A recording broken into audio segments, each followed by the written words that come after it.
I'm Brittini Davis. I'm a senior and my major is biology. My name is Cynthia DeBoy, and I'm a Clare Boothe Luce Assistant Professor of Biology, and I'm the department chair. Originally, I started off as a nursing major, and that changed to wanting to be a doctor.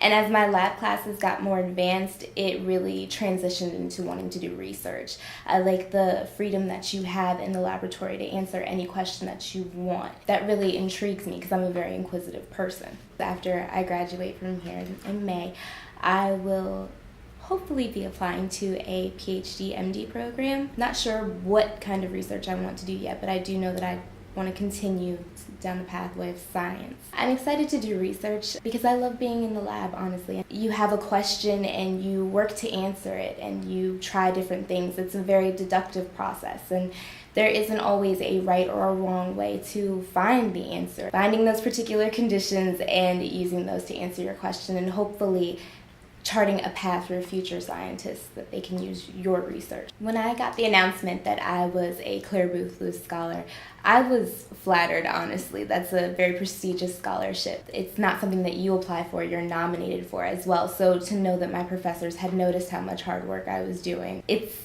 a very special feeling. I felt very special, so yes. One of the things that we try to teach our students is application. We try to teach our students how to take knowledge and apply it to real-world situations. In our forensic science class, we have a lot of application opportunity. One of the things we worked on in the lab over the summer was to do simple dilutions. We use a lot of math to figure out how to take a very concentrated sample and make it a specific dilution.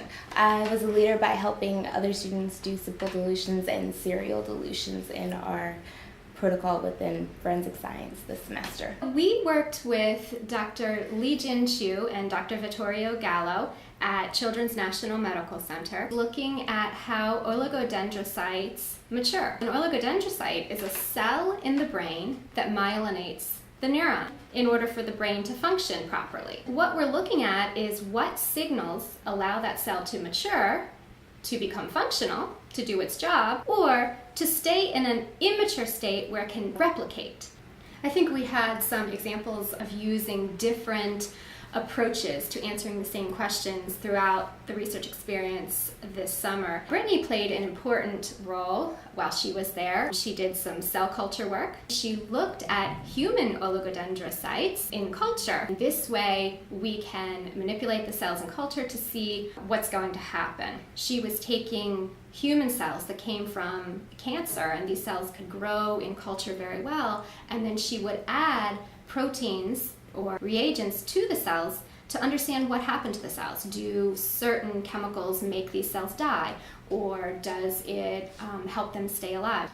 I learned specifically how to passage human cells. Brittini used polymerase chain reaction, PCR. I've pretty much become an expert with PCR. I did that every day. I would usually have about 9 samples in the morning. And I did some immunohistochemistry, which is when you stain some of your cell samples for particular proteins that you're looking for. Once you are observing them under a fluorescent microscope, that particular protein will glow, and so you know that you have that protein within your sample. From my research, I have definitely learned to be confident in the laboratory independently. This year in my laboratory classes was a lot easier than in past years, just due to all the skills that I've gained from the summer.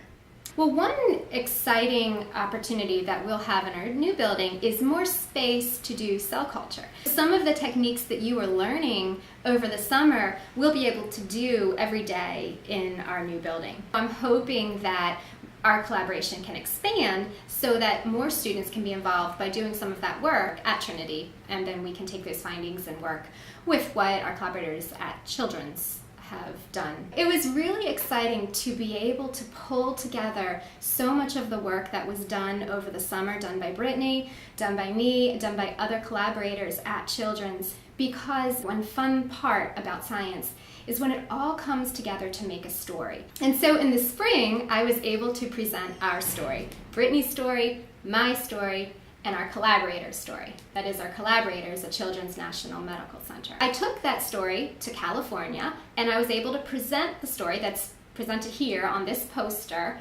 and show it to other scientists. Through those interactions, I was able to explain what we found and understand how our story fits in with what other scientists are finding. One really exciting part of that meeting for me was the interactions I had with other scientists. One interesting story that I was following at the meeting was how microglia are involved in autism. And it just so happens that Brittini is writing her senior paper on this topic. When I was at this meeting, I was so excited. I wanted to send Brittini an email and text her and bring her to the meeting because the leaders in the field in this area were presenting on work that Brittini was using to write her paper. As soon as I got back to Trinity, I talked with her and I gave her some names of some authors that presented, and I said, I met them and this is what they are saying and you can use this information in your paper. It was so exciting to see how what our students are doing at Trinity is in such alignment with what scientists in the field are doing. And so I felt very connected to the scientific community and to our Trinity students. One thing that's really wonderful for the students here is for our students to see so many women professors in science and math. And so our students can see from us that we can be scientists, we can be mothers, we can be professors, we can be anything, and they can see our strength and they can learn from that.